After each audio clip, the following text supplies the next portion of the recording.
Bayangkan, hidup di zaman di mana ilmu pengetahuan dibungkam, penyakit merajalela, dan siapapun yang berani berpikir berbeda bisa dianggap sesat bahkan dibakar hidup-hidup. Ini bukan adegan film horor, tapi realitas Eropa di abad pertengahan, zaman yang sering disebut sebagai Dark Age atau zaman kegelapan. Tapi benarkah Eropa saat itu benar-benar gelap atau ada cerita lain di baliknya?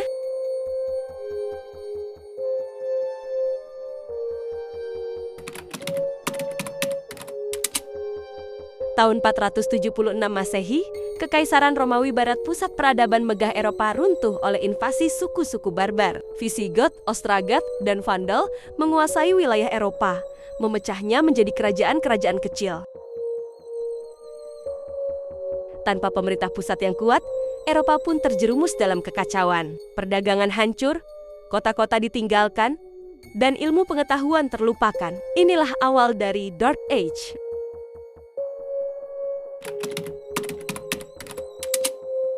Dengan ketiadaan hukum, muncullah sistem feodal, struktur sosial kejam di mana 1% bangsawan menguasai segalanya. Raja memberi tanah ke bangsawan, bangsawan mempekerjakan satria, dan rakyat jelata. Mereka hanya budak yang terikat tanah, lahir sebagai petani, dan keturunannya akan tetap miskin selamanya. Nggak percaya? Lihat fakta ini. Petani bekerja 12 jam per hari cuma untuk makan seadanya. Mereka bayar pajak dengan hasil panen. Bahkan anak-anak mereka bisa diambil jadi tentara. Sistem ini bikin Eropa stagnan selama ratusan tahun.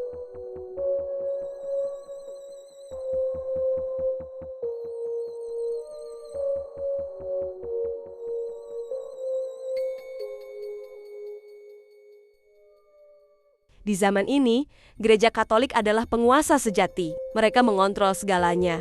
Dari politik sampai pikiran masyarakat, berani menolak doktrin gereja. Bersiaplah untuk dianggap bid'ah dan dihukum mati. Gereja juga sengaja membatasi pendidikan. Hanya biarawan dan bangsawan yang boleh belajar. Hasilnya, masyarakat Eropa terjebak dalam kebodohan dan tahayul selama berabad-abad. Tahun 1347, bencana terburuk datang, yaitu Black Death. Wabah pes dari kutu tikus ini membunuh 40-60% populasi Eropa. Bayangkan, mayat bergelimpangan di jalan, keluarga mati dalam hitungan hari, bahkan ada desa yang punah total. Parahnya, karena sains ditekan, orang-orang zaman itu percaya wabah ini adalah kutukan Tuhan. Mereka nggak tahu bahwa sanitasi buruk dan tikus di mana-mana adalah penyebabnya. Tragis banget kan?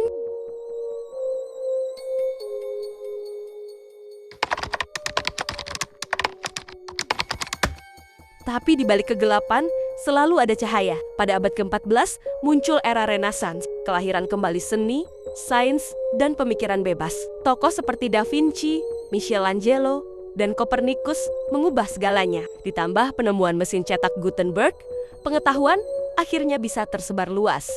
Eropa perlahan bangkit dari kegelapan, tapi sejarah kelam ini tetap jadi pelajaran berharga. Ketika kebebasan berpikir dibunuh, peradaban pun mandek. Nah, kalau kalian hidup di abad pertengahan, kira-kira bakal bertahan nggak ya? Atau malah jadi korban feodalisme dan inkuisisi? Komentar di bawah. Jangan lupa like, subscribe, dan nyalakan lonceng notifikasi buat konten sejarah lain yang nggak kalah seru. Sampai jumpa di video berikutnya.